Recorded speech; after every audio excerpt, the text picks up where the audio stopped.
साथियों, सबको नमस्कार। बीएसएनएल में 9th मेंबरशिप वेरिफिकेशन होने वाला है। आप जानते, पिछले 22 सालों में बीएसएनएल एम्प्लॉइज यूनियन सभी यूनियन एसोसिएशनों को साथ में लेकर के इस कंपनी को एक सरकारी कंपनी के रूप में खड़ा रखने के लिए खास भूमिका प्ले किया। आज जब 9th मेंबरशिप वेरिफिकेशन होने जा रहा है, इस वक्त में भी बीएसएनएल के सामने चुनौतियां बहुत है। एक तरफ सरकार दूसरा रिवाइवल पैकेज के बारे में बड़ी बड़ी बातें करता है, लेकिन दूसरी तरफ सरकार इस बीएसएनएल को कमजोर करने के लिए हर कदम उठाता है। आप जानते, आज भी बीएसएनएल अपना 4G सेवा शुरू नहीं कर पा रहा। इसका जिम्मेदार कौन? बिना शक सरकार है, क्योंकि बीएसएनएल के पास जो 49,300 3G BTS है, उसको अपग्रेडेशन करके बीएसएनएल अपना 4G सेवा शुरू कर सकता था। कम से कम 2 साल से पहले बीएसएनएल पूरा देश में अपना 4G सेवा शुरू कर सकता था, लेकिन हमारा 49,300 BTSों का अपग्रेडेशन को सरकार मना किया। दूसरा, बीएसएनएल 4G सेवा देने के लिए 50,000 4G BTS खरीदने का टेंडर निकाला। इस टेंडर को भी सरकार कैंसिल कराया। सरकार का कहना है बीएसएनएल देसी कंपनियों से 4G इक्विपमेंट खरीदना चाहिए, जब एयरटेल या जियो ग्लोबल कंपनियों से, नोकिया से, एरिक्सन से, सैमसंग से अपना 4G 5G इक्विपमेंट खरीद रहा, वर्ल्ड क्लास इक्विपमेंट खरीद रहा, लेकिन बीएसएनएल के ऊपर सरकार इस तरह से कंडीशन लगाता है। सरकार जानता है बीएसएनएल को 4G इक्विपमेंट सप्लाई करने वाला कंपनी कोई नहीं। इसी के कारण बीएसएनएल आज भी, जब इस देश का प्राइवेट कंपनियां 5G सेवा चालू करने लगे, जियो बयान दे दिया कि दीपावली के दिन में अपना 5G सेवा शुरू होगा, लेकिन आज भी बीएसएनएल अपना 4G सेवा शुरू नहीं कर पा रहा। ऐसी एक खतरनाक परिस्थिति में इस कंपनी को या कंपनी का कर्मचारियों का भविष्य बचाने के लिए एक मजबूत ट्रेड यूनियन का, एक मजबूत नेतृत्व का आवश्यकता है। कॉमरेड्स, पिछले 3 साल में कोविड महामारी आया, उसी के वजह से कर्मचारियों को काफी नुकसान हुआ। लॉकडाउन हमने देखा, कई रेस्ट्रिक्शंस हमने देखा। इस लॉकडाउन पीरियड में भी या जितना रेस्ट्रिक्शंस था, उस वक्त में भी केवल बीएसएनएल एम्प्लॉइज यूनियन एक्टिव रहा। इस पीरियड में कर्मचारियों को, जो एग्जीक्यूटिव नॉन एग्जीक्यूटिव का डेथ हो गया कोविड के वजह से, उन सबका परिवार को 10 लाख रुपया रिलीफ जो मिला, उसमें बीएसएनएल बीएसएनएल एम्प्लॉइज यूनियन एक खास रोल प्ले किया। साथ साथ कोविड पीरियड में कर्मचारियों को 3 लाख रुपया मेडिकल एडवांस मिला। यह बीएसएनएल एम्प्लॉइज यूनियन का उपलब्धि है। दोस्तों, पिछले 3 सालों में हमने देखा समय पर हमको तनख्वाह मिला नहीं, मतलब महीने का आखिर दिन में कर्मचारियों को तनख्वाह मिला नहीं। इसके वजह से कर्मचारियों को बहुत गड़बड़ हुआ।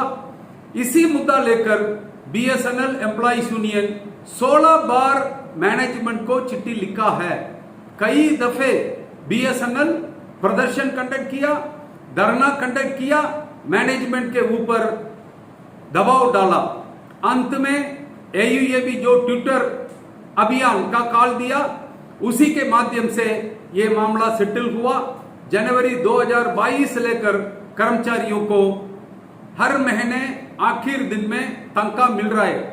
लेकिन यह कहने में मुझे कोई संकोच नहीं है, जो payment of salary on the due date, इस मुद्दा को सेटल करने में बीएसएनएल एम्प्लॉइज यूनियन एक खास योगदान किया है।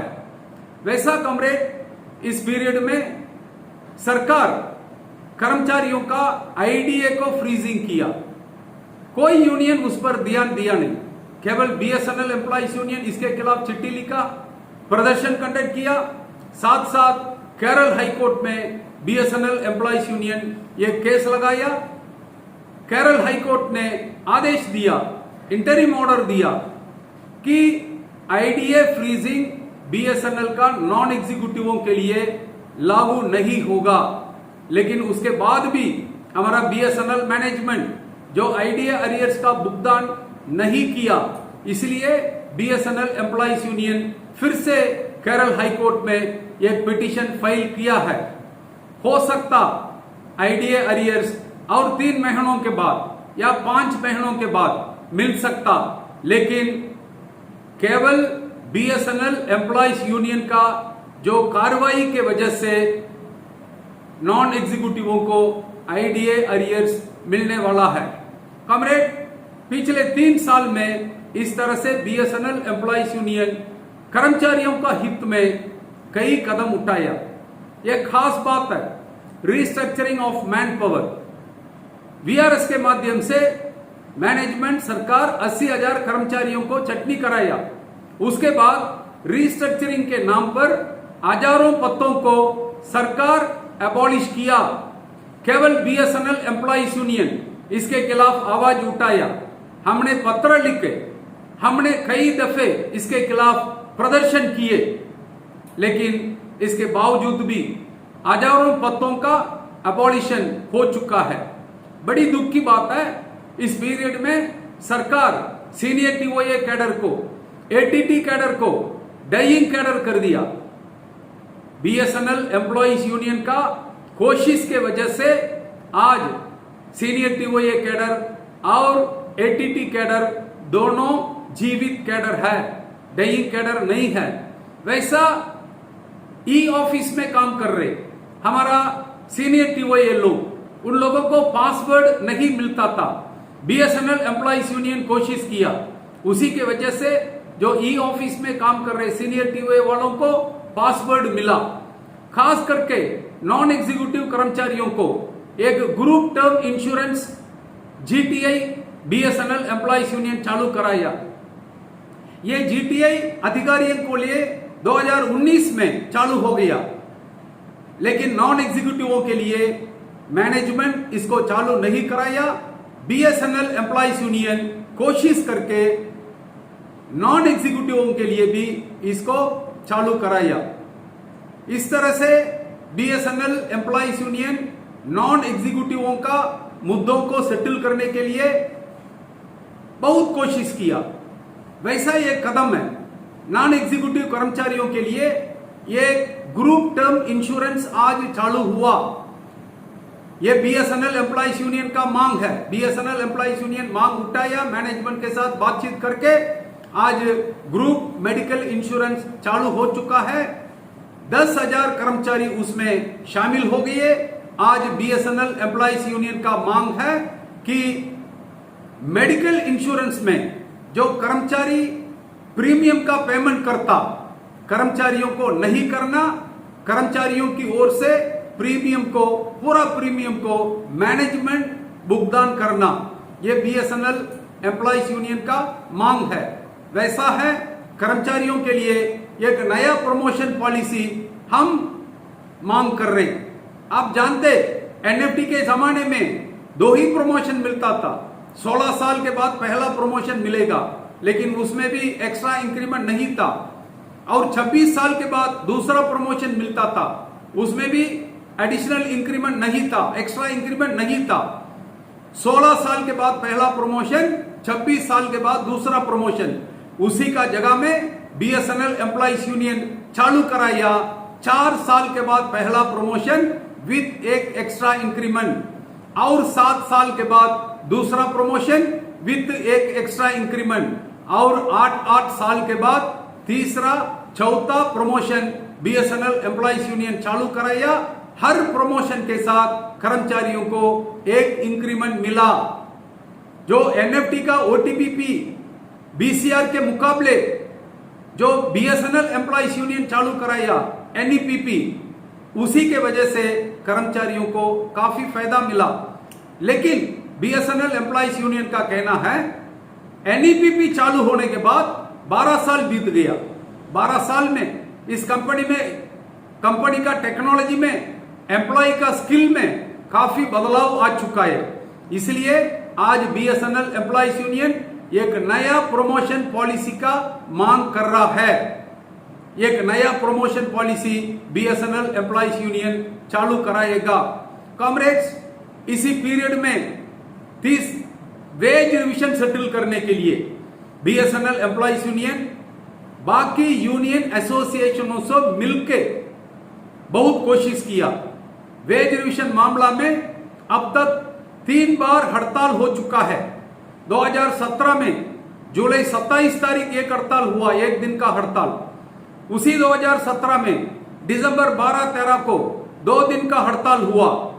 उसके बाद 2019 में फरवरी 18, 19, 20 को 3 दिन का हड़ताल हुआ। इस तरह से 3 हड़ताल करने के बावजूद भी यह वेज रिविजन मामला अब तक सेटल नहीं हुआ। वेज रिविजन सेटल नहीं हुआ, उसी के वजह से 9,000 कर्मचारियों, 31,000 नॉन एग्जीक्यूटिवों का पूरा संख्या है। उसमें से 9,000 कर्मचारियों को आज हर साल इंक्रीमेंट मिलना बंद हो गया, जिस प्रॉब्लम को हम स्टैग्नेशन कहते हैं। जब वेज रिविजन सेटल होगा तब ही यह स्टैग्नेशन प्रॉब्लम भी दूर होगा। इसलिए वेज रिविजन को सेटल करने के लिए हम कोशिश कर रहे हैं। इसमें कई अफवाह फैलाता है, खास करके एनएफटी कहता है सरकार 5% फिटमेंट के साथ वेज रिविजन देने के लिए तैयार था, लेकिन बीएसएनएलयू अभिमन्यु मना किया, उसी के वजह से वेज रिविजन नहीं मिल रहा। पिछले 3 साल में एनएफटी का कार्रवाई कुछ भी नहीं है कर्मचारियों का हित में। उनको बोलने के लिए, उनका अचीवमेंट के रूप में बोलने के लिए कुछ भी नहीं है। इसलिए बीएसएनएल एम्प्लॉइज यूनियन को, बीएसएनएल एम्प्लॉइज यूनियन का general secretary comrade P Abhimanyu को बदनाम करके उसी के माध्यम से फायदा उठाने के लिए एनएफटी कोशिश कर रहा। यह सच नहीं है कि सरकार 5% फिटमेंट के साथ वेज रिविजन सेटल करने के लिए तैयार था कि बीएसएनएलयू उसको मना किया। यह बिल्कुल झूठ है, अफवाह है। कॉमरेड्स, नॉन एग्जीक्यूटिवों का हर एक मुद्दा सेटल करने के लिए बीएसएनएल एम्प्लॉइज यूनियन कोशिश कर रहा। खास करके जो हमारा डायरेक्टली रिक्रूटेड जेईस काफी परेशान हुआ, क्योंकि जेटीओ पद सबको मैनेजमेंट रिस्ट्रक्चरिंग के नाम पर अबॉलिश कर दिया। पिछले 3 साल में कई चिट्ठियां बीएसएनएल एम्प्लॉइज यूनियन लिख लिया कि जेटीओ एलआईसी होना चाहिए, जेई एलआईसी होना चाहिए, टीटी एलआईसी होना चाहिए, नॉन एग्जीक्यूटिवों का जितना एलआईसी होना चाहिए। लेकिन मैनेजमेंट यह कहता था रिस्ट्रक्चरिंग को होने दो, बाद में हम एलआईसी को कंडक्ट करेंगे। लेकिन रिस्ट्रक्चरिंग के तहत हजारों पदों को अबॉलिश कर दिया। उसके बाद जब सरकार जेटीओ एलआईसी अगस्त 7 तारीख को अनाउंस किया, 11 सर्कल में वैकेंसी नहीं और कई सर्कल में नाम मात्र के लिए कुछ वैकेंसी था। बीएसएनएल एम्प्लॉइज यूनियन मांग उठाया कि 31 जनवरी 2020 जिस दिन में वीआरएस चालू हुआ, 31 जनवरी 2020 को जितना पद खाली था उसको लेकर के जेटीओ एलआईसी होना चाहिए। लेकिन मैनेजमेंट इसको एक्सेप्ट नहीं किया, जिसके वजह से डीआरजेई कॉमरेड्स को काफी परेशान हुआ। मैं आश्वासन देता हूं आने वाले समय में इस प्रॉब्लम को हल करने के लिए बीएसएनएल एम्प्लॉइज यूनियन कोशिश करेगा। कॉमरेड्स, वैसा है डीआरजेई का जो 30% सुपरएनुएशन बेनिफिट मुद्दा है उसको सेटल करने के लिए बीएसएनएल एम्प्लॉइज यूनियन कोशिश किया है। और डीआरजेई का एक खास समस्या है। डीओटी से आए हुए लोगों को 4 साल में एनईपीपी, पहला एनईपीपी मिलता, लेकिन डायरेक्टली रिक्रूटेड एम्प्लॉइज को, सीधा भर्ती कर्मचारियों को 4 साल में नहीं मिल रहा, 8 साल में मिल रहा। यह बीएसएनएल एम्प्लॉइज यूनियन का संकल्प है। अगर बातचीत के माध्यम से यह सेटल नहीं होगा तो निश्चित रूप में लीगल फाइट के माध्यम से बीएसएनएल एम्प्लॉइज यूनियन इसको सेटल करने के लिए कोशिश करेगा। और जो जेटीओ परीक्षा लिखने के लिए अब 5 साल का क्वालिफाइंग सर्विस है, इसको 4 साल तक कम करने के लिए बीएसएनएल एम्प्लॉइज यूनियन कोशिश कर रहा है। वैसा ही डीआरजेई लोगों को para 9 of BSNL transfer policy के तहत जो टेम्पररी ट्रांसफर नहीं मिलता है, उसको हल करने के लिए बीएसएनएल एम्प्लॉइज यूनियन कोशिश कर रहा है। देश भर में सैकड़ों डीआरजेई 5 साल सर्विस समाप्त करके रूल 8 के तहत ट्रांसफर अप्लाई किया, लेकिन मैनेजमेंट ट्रांसफर नहीं दे रहा। इसको भी हल करने के लिए बीएसएनएल एम्प्लॉइज यूनियन कोशिश कर रहा है। कॉमरेड्स, आप लोगों को मेरा वादा यह है, बीएसएनएल का हर एक कर्मचारियों का हित के लिए और इस कंपनी का भविष्य बचाने के लिए केवल बीएसएनएल एम्प्लॉइज यूनियन दिन रात काम कर रहा है। 9th मेंबरशिप वेरिफिकेशन होने वाला है। जरा सोचिए, इस समय में सरकार धमकी दे रहा है, FR 56J के तहत डिसमिस करेंगे, काम के घंटे 12 घंटे तक हम बढ़ाएंगे, दूसरा VRS लेके आएंगे।